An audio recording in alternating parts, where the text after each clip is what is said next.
Welcome friends. Tense सीखने की process में इस थर्ड पार्ट में हम फ्यूचर इंडेफिनिट टेंस को स्टडी करेंगे। फर्स्ट पार्ट में हमने प्रेजेंट इंडेफिनिट टेंस और सेकंड पार्ट में हमने पास्ट इंडेफिनिट टेंस को स्टडी किया है।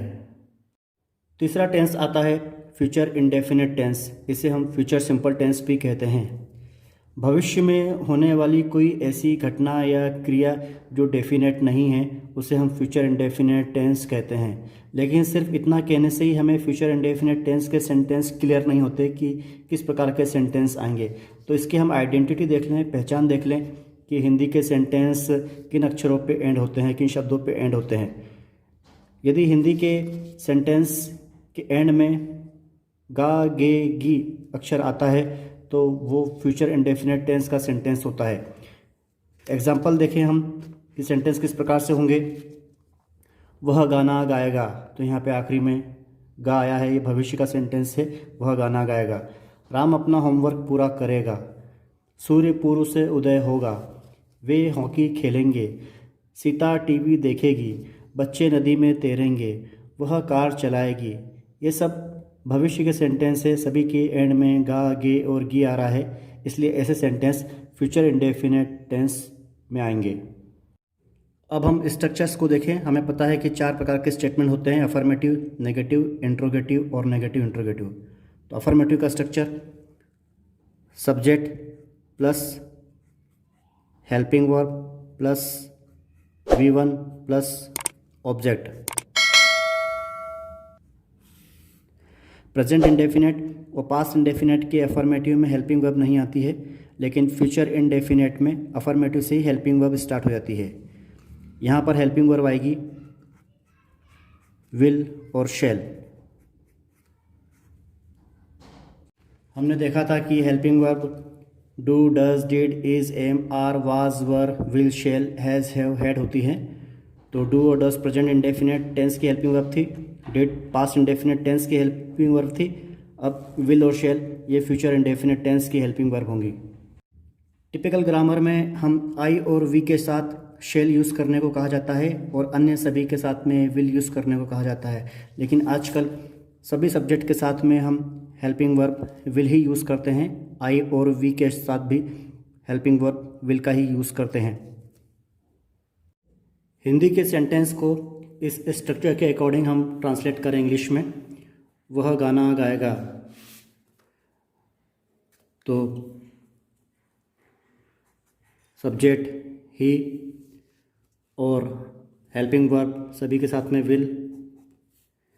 वर्ब की फर्स्ट फॉर्म गाने के लिए सिंग, second form Seng, third form संग। फर्स्ट फॉर्म यूज़ करेंगे हम सिंग।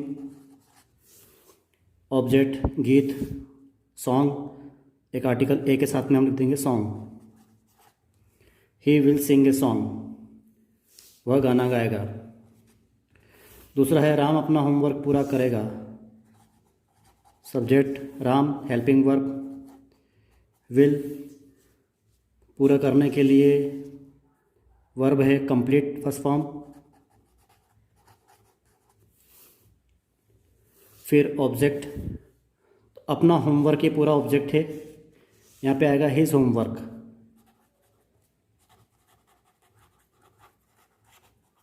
Ram will complete his homework. सूर्य पूर्व से उदय होगा। द सन विल, उदय होने के लिए, उगने के लिए वर्ब हम राइज यूज़ करते हैं। फर्स्ट फॉर्म है राइज, सेकंड फॉर्म है रोज और थर्ड फॉर्म है राइजन। अभी हम यहाँ फर्स्ट फॉर्म यूज़ करेंगे rise. The sun will rise पूर्व से, तो यहाँ पे प्रीपोजिशन से के लिए फ्रॉम आ जाएगा। The sun will rise from the east. वे हॉकी खेलेंगे। Subject they, helping verb will, main verb play first form, object hockey. वे हॉकी खेलेंगे, they will play hockey. Sita TV देखेगी। Subject Sita, helping verb will, देखने के लिए यहाँ पे वॉच और ऑब्जेक्ट टीवी। सीता टीवी देखेगी, Sita will watch TV. Negative का स्ट्रक्चर हमें पता है, सब्जेक्ट, उसके बाद हेल्पिंग वर्ब और फिर नॉट लगा दें तो अफर्मेटिव सेंटेंस नेगेटिव बन जाता है। तो यहाँ पर हो जाएगा subject plus helping verb plus not plus V1 plus object. ये नेगेटिव का स्ट्रक्चर हो गया। हेल्पिंग वर्ब हम विल ही यूज़ करेंगे, हालांकि शेल भी यूज़ की जाती है लेकिन वो विशेष परिस्थितियों में यूज़ की जाती है, उसकी हम चर्चा करेंगे। अभी हम सभी सब्जेक्ट के साथ में helping verb will he use करने वाले हैं। हिंदी के सेंटेंस किस प्रकार ट्रांसलेट होंगे ये हम देख लें। वह स्कूल नहीं जाएगा, तो subject he, helping verb will, फिर नॉट, वर्ब की फर्स्ट फॉर्म जाने के लिए हम गो यूज़ करेंगे, गो, और स्कूल एक प्रीपोजिशन टू के साथ में हम लिख देंगे स्कूल। वह स्कूल नहीं जाएगा, he will not go to school. तुम चाय नहीं पियोगे, तो यू विल नॉट। पीने के लिए, चाय पीने के लिए हमने पहले भी देखा था, वर्ब टेक यूज़ करते हैं हम, तो you will not take tea. सूर्य पूर्व में उदय नहीं होगा, द सन विल नॉट। उदय होने के लिए वर्ब राइज यूज़ की जाती है, the sun will not rise in the east. Interrogative प्रश्नवाचक बनाने के लिए हमें पता है, यदि हम सेंटेंस की शुरुआत हेल्पिंग वर्ब से कर देंगे तो सेंटेंस इंट्रोगेटिव हो जाएगा, प्रश्न बन जाएगा। तो फ्यूचर इंडेफिनेट का इंट्रोगेटिव का स्ट्रक्चर इस प्रकार से हो जाएगा, helping verb plus subject plus V1 plus object. Helping verb सभी सब्जेक्ट के साथ में हम विल यूज़ करेंगे। सेंटेंस इस प्रकार से होंगे, क्या मैं पत्र लिखूंगा, तो helping verb will, subject I, verb की फर्स्ट फॉर्म लिखने के लिए write, object letter, a letter, question mark. क्या मैं पत्र लिखूंगा, will I write a letter. क्या तुम पतंग उड़ाओगे, विल यू, वर्ब की फर्स्ट फॉर्म उड़ाने के लिए फ्लाई आती है, फ्लाई, ऑब्जेक्ट पतंग है तो अ काइट, क्वेश्चन मार्क। क्या तुम पतंग उड़ाओगे, will you fly a kite. क्या राम मेरी मदद करेगा, तो विल राम, मदद करने के लिए हेल्प वर्ब आती है, हेल्प, और मेरी के लिए यहाँ पर मी यूज़ करेंगे और क्वेश्चन मार्क। क्या राम मेरी मदद करेगा, will Ram help me. Negative interrogative के स्ट्रक्चर में हमें पता है कि हेल्पिंग वर्ब से स्टार्ट करते हैं और सब्जेक्ट के बाद में नॉट लगा देते हैं, तो नेगेटिव इंट्रोगेटिव बन जाता है।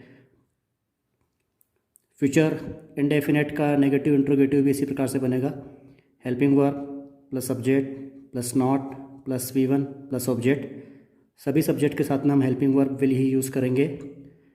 एम्फेसिस वाले सेंटेंस, प्रभावपूर्ण कथन में हेल्पिंग वर्ब शेल यूज़ की जाती है, वो सेंटेंस अभी हम यहाँ पर नहीं देख रहे हैं। हिंदी के सेंटेंस इंग्लिश में किस प्रकार से ट्रांसलेट होंगे इस स्ट्रक्चर के अकॉर्डिंग अब हम देखते हैं। क्या तुम इंदौर नहीं जाओगे, तो हेल्पिंग वर्ब से हमने स्टार्ट किया, विल, सब्जेक्ट यू, फिर नॉट, फिर वर्ब की फर्स्ट फॉर्म, वर्ब यहाँ पर गो है, जाना, तो will you not go, object Indore, आने और जाने के पहले प्रीपोजिशन टू लगाते हैं और क्वेश्चन मार्क। क्या तुम इंदौर नहीं जाओगे, will you not go to Indore.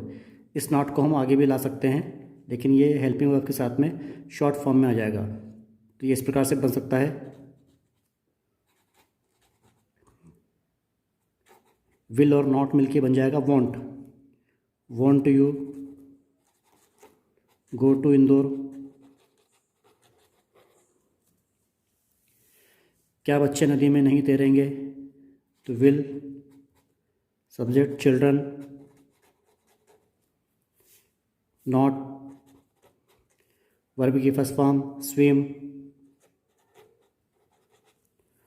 Object river, नदी में किसी चीज़ के अंदर वाला जो में होता है उसमें हम प्रीपोजिशन इन लगाते हैं, नदी में, इन द रिवर।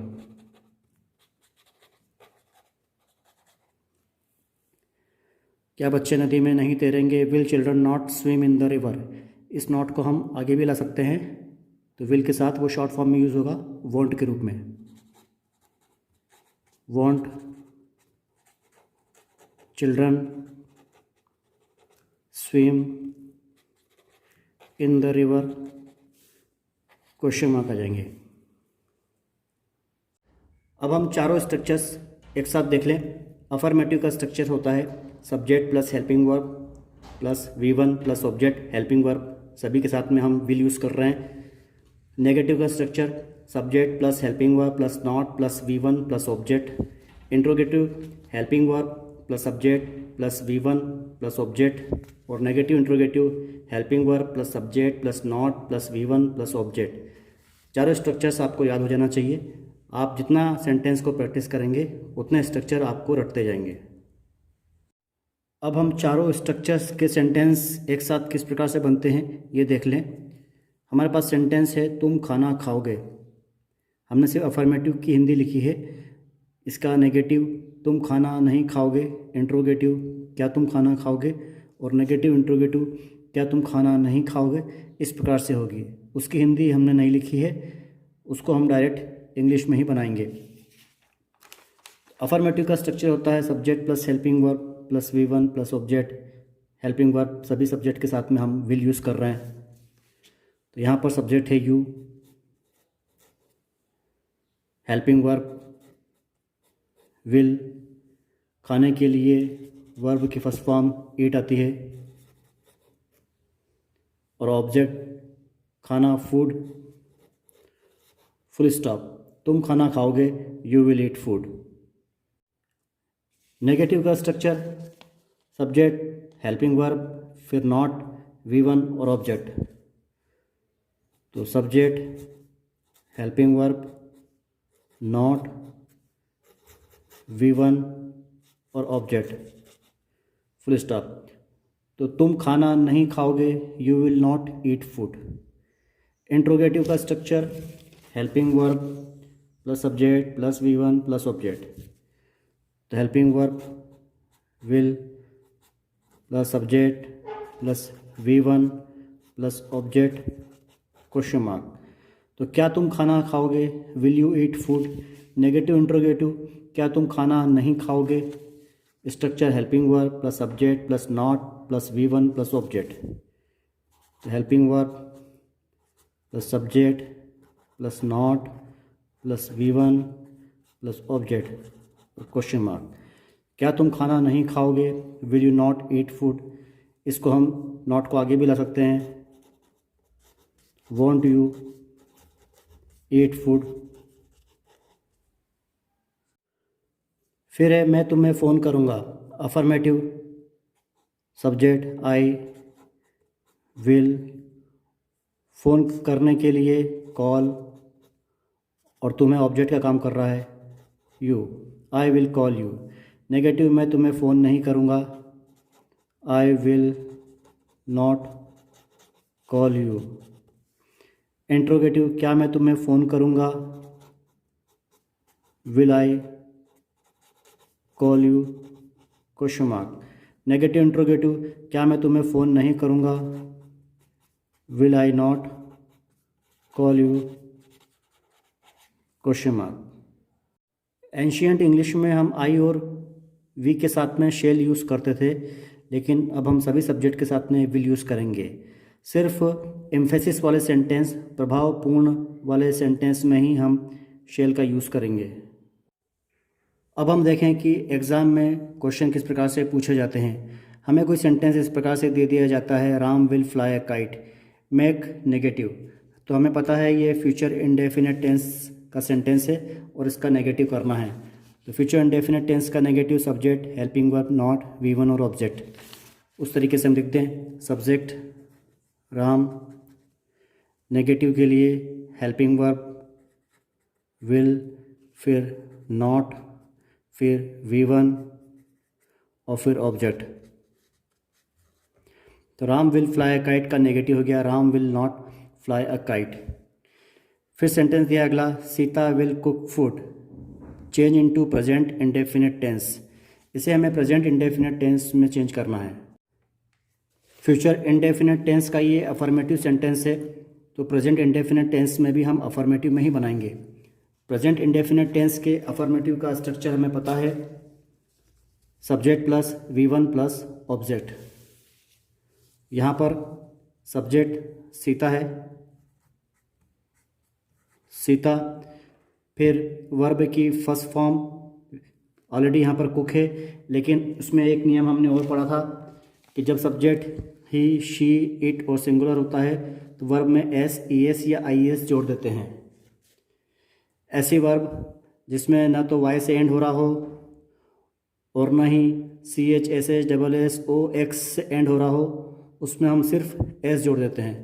तो यहाँ पर हो जाएगा कुक का कुक्स। फिर object food, Sita cooks food. Sita will cook food का present indefinite Sita cooks food. अगला सेंटेंस दिया है, I will not drive a car, change into past indefinite tense. Future indefinite tense का ये नेगेटिव सेंटेंस है, तो पास्ट इंडेफिनिट टेंस में भी हम नेगेटिव में ही कन्वर्ट करेंगे। पास्ट इंडेफिनिट टेंस के नेगेटिव का structure subject plus helping verb plus not plus V1 plus object. Helping verb did use करते हैं, वर्ब की फर्स्ट फॉर्म यूज़ करते हैं, उसी के अकॉर्डिंग हम चेंज कर दें। हमें स्ट्रक्चर सारे याद होने चाहिए। सब्जेक्ट आई, फिर helping verb past indefinite tense की हेल्पिंग वर्ब डिड, फिर नॉट, फिर V1 यहाँ पर है ड्राइव, फिर ऑब्जेक्ट अ कार। तो I will not drive a car का पास्ट इंडेफिनिट हो जाएगा I did not drive a car. अगला सेंटेंस दिया है, Ravi sings a song, change into future indefinite tense. Ravi sings a song ये प्रेजेंट इंडेफिनिट टेंस का affirmative है, तो फ्यूचर इंडेफिनिट टेंस में भी हम अफर्मेटिव में ही चेंज करेंगे। हमें पता है फ्यूचर इंडेफिनिट टेंस के अफर्मेटिव का structure subject plus helping verb plus V1 plus object, helping verb will. Change कर दें, रवि हेल्पिंग वर्ब विल, फिर वर्ब की फर्स्ट फॉर्म यहाँ पर है सिंग आ जाएगा। यहाँ पर ध्यान देने वाली बात यह है, प्रेजेंट इंडेफिनिट के वर्ब में हमने यहाँ पर एस लगाया था क्योंकि सब्जेक्ट हमारा सिंगुलर था, लेकिन फ्यूचर इंडेफिनिट में इस तरीके का कोई नियम नहीं होता। यहाँ पर वर्ब की ओरिजिनल फॉर्म आती है जिसमें कोई एस, ES और IS नहीं लगता, इसलिए हमने यहाँ का जो एस था उसे हटा दिया है। तो Ravi will sing object a song. इस तरीके से एग्ज़ाम में क्वेश्चन पूछे जाते हैं। अब आपकी प्रैक्टिस के लिए कुछ सेंटेंस मैं आपको दे रहा हूँ। इसी प्रकार की ग्रामर एग्ज़ाम में और कॉम्पिटिटिव एग्ज़ाम में पूछी जाती है। अभी तक हमने 3 टेंस पढ़े हैं, प्रेजेंट इंडेफिनिट, पास्ट इंडेफिनिट और फ्यूचर इंडेफिनिट। तो तीनों टेंस के सेंटेंस मिला के मैं आपको प्रैक्टिस के लिए सेंटेंस दे रहा हूँ। Ravi crosses the road, change into past indefinite tense. तो इसे आप चेंज करेंगे, अफर्मेटिव सेंटेंस है तो पास्ट इंडेफिनिट में भी आपको अफर्मेटिव में ही चेंज करना है। ये किस टेंस का सेंटेंस है ये भी अब आप ही को पहचानना है। They did not go to school, change into future indefinite tense.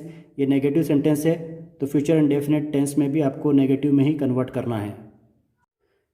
He will play football, make interrogative. ये फ्यूचर इंडेफिनिट टेंस का अफर्मेटिव सेंटेंस है, उसका आपको इंट्रोगेटिव बनाना है। Boys will win the match, ये फ्यूचर इंडेफिनिट टेंस का affirmative sentence है, change into present indefinite tense. तो प्रेजेंट इंडेफिनिट टेंस में भी हमें अफर्मेटिव में ही बनाना है। स्टूडेंट्स, टेंस के इस थर्ड पार्ट में हमने फ्यूचर इंडेफिनिट टेंस को स्टडी किया है। टेंस के फर्स्ट पार्ट में हमने टेंस के बेसिक्स और प्रेजेंट इंडेफिनिट टेंस को स्टडी किया था, और सेकंड पार्ट में हमने पास्ट इंडेफिनिट टेंस को स्टडी किया था, जिसकी लिंक मैं नीचे डिस्क्रिप्शन बॉक्स में दे रहा हूँ। टेंस के रिमेनिंग पार्ट्स आपको सब्सक्राइब चैनल पे मिल जाएंगे। यदि आप चैनल को सब्सक्राइब करते हैं तो सारे पार्ट्स आपको सीक्वेंस में मिलते जाएंगे। मेरी आपसे रिक्वेस्ट है, टेंस के किसी भी पार्ट को सीखते समय आप टेंस के फर्स्ट पार्ट को जरूर फॉलो करें, क्योंकि वही टेंस के बेसिक्स को क्लियर करता है। तो यदि आपको ये वीडियो पसंद आया तो आप इसे लाइक कीजिए, सब्सक्राइब कीजिए, शेयर कीजिए और खूब प्रैक्टिस कीजिए। Thank you.